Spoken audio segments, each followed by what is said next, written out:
అల్లు అరవింద్ను ప్రసన్నం చేసుకునేందుకు నాయకులు పార్టీ కార్యాలయాల వద్ద పడిగాపులు పడుతున్నారు.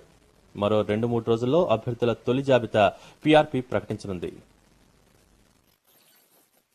సినీ రంగంలో మెగాస్టార్ చిరంజీవి వెనుక చక్రం తిప్పింది ఎవరంటే కాస్త సినీ పరిజ్ఞానం ఉన్న ఎవరైనా చటుక్కున చెబుతారు అల్లు అరవింద్ అని. చిరంజీవి పార్టీ పెట్టిన తర్వాత కూడా అరవింద్ హవా ప్రజారాజ్యంలో కొనసాగుతోంది. బావగారి కోసం బామ్మర్ది రాత్రి పగలు కష్టపడుతున్నారు. అల్లు వారిని అల్లుకొంటే గాని టికెట్ రాదని పార్టీ శ్రేణుల్లో పెద్ద ఎత్తున ప్రచారం ఉంది. అందుకేనేమో అరవింద్ జూబ్లీహిల్స్ పార్టీ కార్యాలయం వద్ద కానీ, రెండో పార్టీ కార్యాలయం వద్ద, గీతా ఆర్ట్స్ వద్ద గాని కనిపిస్తే చాలు టికెట్ ఆశిస్తున్న వారు వెంటపడి మరీ పట్టుకుని బయోడేటాలు సమర్పించి మహాప్రభో టికెట్ కేటాయించండంటూ కాళ్లా వెళ్లపడి మొక్కుకుంటున్నారు.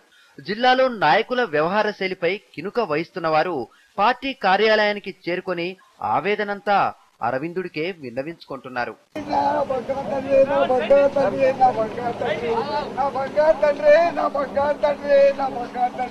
నలభై 5 సంవత్సరాల రాజకీయ అనుభవం ఉంది ఆయన. నా బంగారు తండ్రి గారు నాకు 45 సంవత్సరాల రాజకీయ అనుభవం ఉంది నేను ఆయన నా 3 రోజులు బట్టి ఆవరండి బంగారు తండ్రి నా బంగారు తండ్రి నా బంగారు.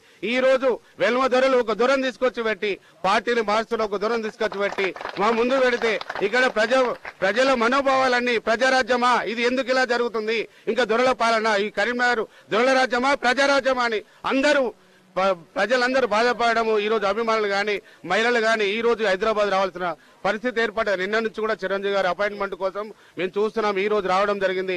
అన్నయ్యతోనే మేము తాడో పేడో తెలుసుకుని అన్నయ్య మాకు న్యాయం చేస్తాడా, లేకపోతే మేము ఇంకా దొరల కాళ్ళ కింద చెప్పుల్లాగా నలిగిపోవాలనా అనేది మాకు ఇప్పుడు కావాల్సింది.